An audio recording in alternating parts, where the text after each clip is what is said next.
Hey, hi, hello there, and welcome back to Formula Amateur, where today we are talking all about what mistakes each of the three contenders in the running for the World Championship, the Drivers' World Championship, made during the 2025 season, where they disadvantaged themselves, where they could have completely lost a chance of being a Drivers' Champion this year. And this goes for the top three contenders, which are Lando Norris, Max Verstappen and Oscar Piastri, but I will mainly refer to them by their last names. I hope you don't mind. So let's get into it, shall we?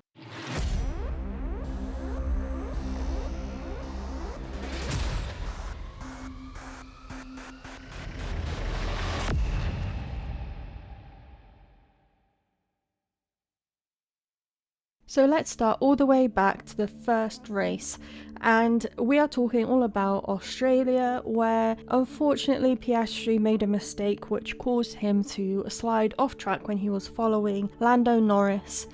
He was initially in second place, but then ended up in ninth after slipping, and he had to reverse the car, and he fell back into... so he was in second, ended up in ninth overall. Everyone was cheering him on, like, come on, you can do it, but it cost him so many places that he just could not recover from, and as a result, that was his first points loss in the season. Next we go to Saudi Arabia, and Mr. Flawless, Mr. Can Do No Wrong, Mr. I Will Defeat Everyone Who Gets in My Way, Verstappen, he lost it when he left the track and gained an advantage when he lost a corner to Piastri and refused to give the place back, resulting in him getting a penalty. So he lost not only the first place, but he lost so many positions in the race as a result of not being fair game. It was Piastri's corner, and he just did not want to give that back to him, and as a result he had to suffer the consequences. And now back to Piastri with Imola, where he was overtaken within the first or second corner by Verstappen, and Verstappen was just unbeatable from then on. He was so much ahead, and in the end he had to also give Norris his place because he was just not able to carry on. His car was not sustainable in second position, and he ended up P3 in that race. So it wasn't a great one from the get-go. He qualified first but ended up third because it was just a big switcheroo for him, and Imola just went to Max Verstappen instead. And now Barcelona. So this one is another Verstappen mistake, being put on hards when he ran out of any other tyres to use, and then seeing red as a result because he was just so angry that he was put on an unfavourable tyre near the end of the race. He saw red and he took it out on George.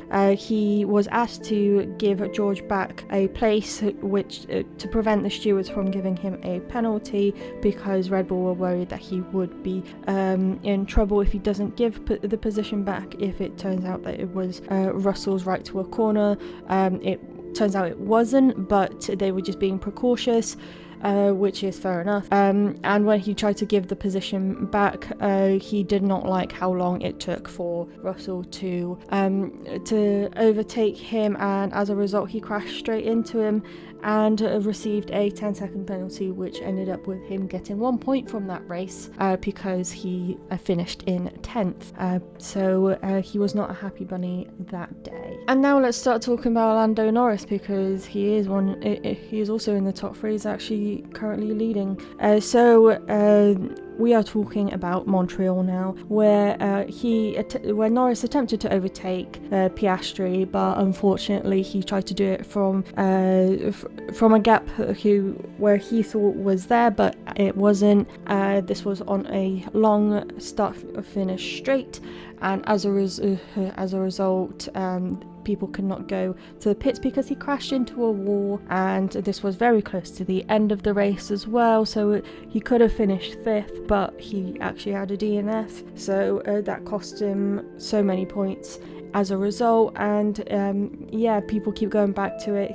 probably still might haunt him whenever people mention it to him, but Montreal was certainly one that hit him hard because what he wanted was just not possible, and he tried to overtake Oscar from the inside, but the gap just wasn't there, I'm afraid. So that's the first mention of Norris and his mistakes. And another Verstappen one, because although he may think he's flawless, he does make mistakes sometimes.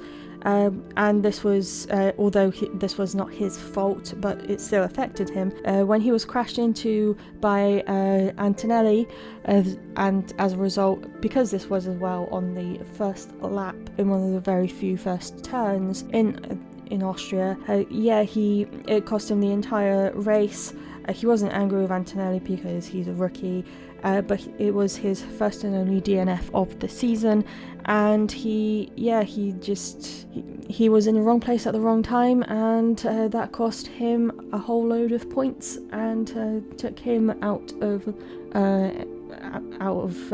possibility of being ahead in the championship right now. Now here's a double whammy, and that's Silverstone, where it did not go very well for either Piastri or Verstappen. So Piastri received a penalty for tricking Verstappen into almost overtaking him at a restart following a red flag. That was a very rainy race, just like Australia was, and Verstappen almost overtook him because of how he was working his brakes. He broke way too hard, and as a result he kept the pack up so much that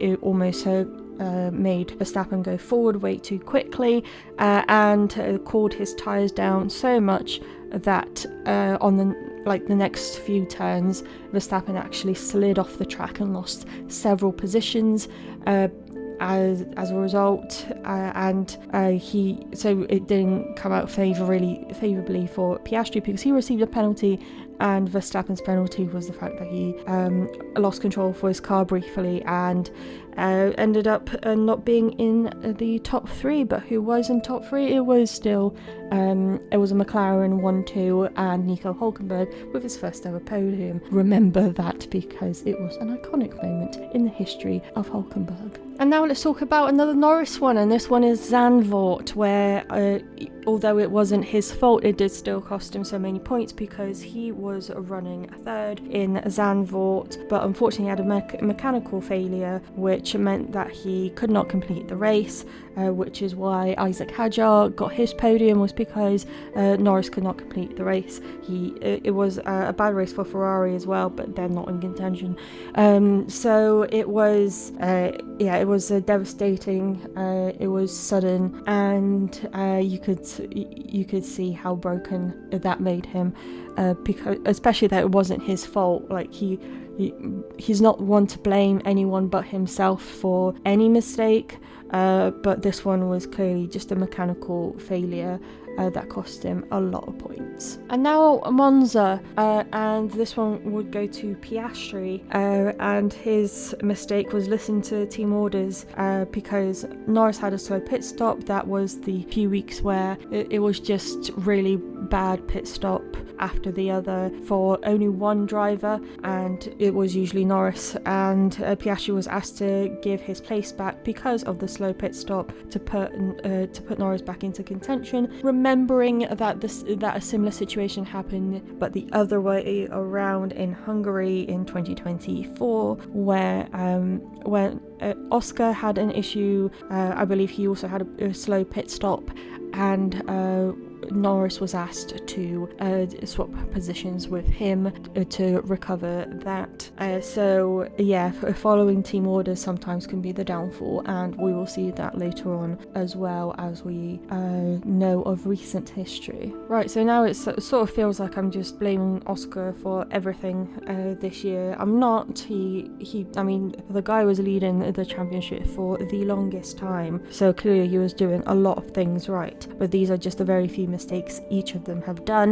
But this one is also Oscar, and this was in Baku, crashing multiple times. I believe he crashed once in qualifying, and then he, during the start of the race, first he stalled the car and caused Alonso to also receive a penalty for reacting to his stalling because he wasn't sure what was going on. And then shortly after, in the same first lap, he crashed into the barriers and was done with the race after just, I believe, 5 turns, and that was his first full DNF in the season, and boy did it spiral down from there for him, for sure. And as we talk about spiraling down, this one is about the Circuit of the Americas in Texas, where it just did not go well for McLaren, and this is not the first time that it did. Well, it's not the last time that it did. So this one is for Piastri and Norris crashing into each other on the first corner of the first lap of the sprint race,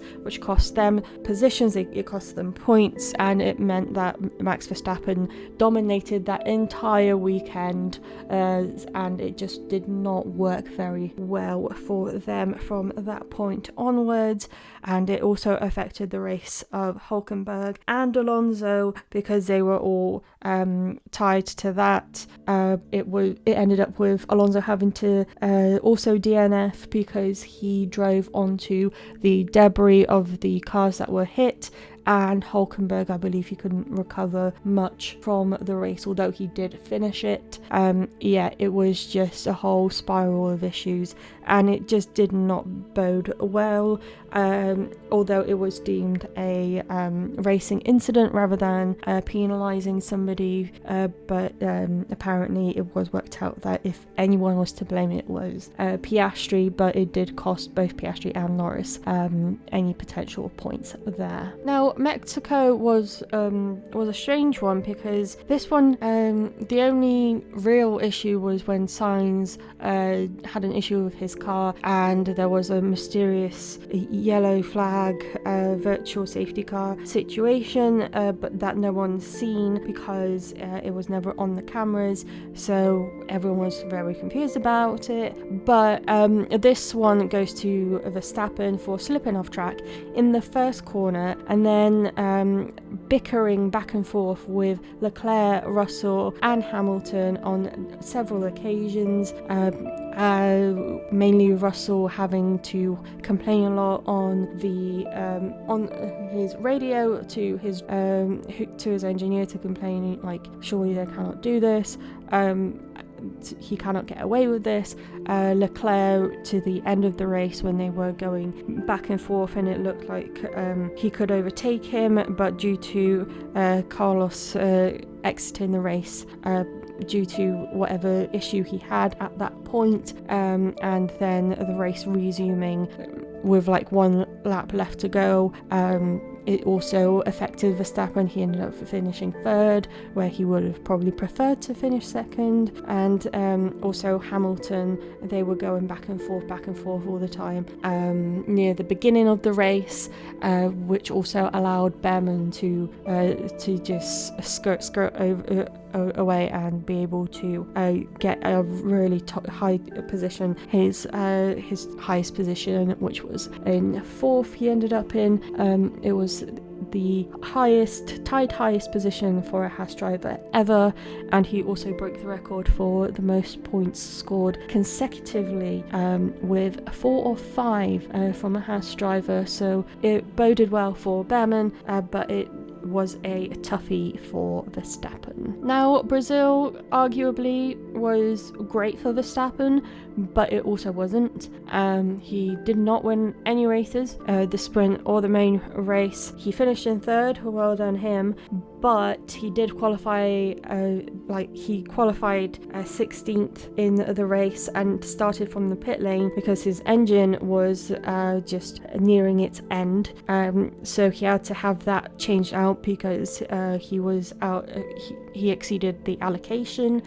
So he had to start from the pit lane, so he was disadvantaged from there, and the best he could do was 3rd, which is still pretty cool that he did that, but he still qualified poorly, so that was an issue, but Brazil was also a two-parter, but I felt like it needed to be separated. So now let's talk about the second Brazil issue. And the second Brazil issue was Piastri, who went off and crashed into a wall during the sprint race in Brazil because he went onto a wet part of the curb and lost control.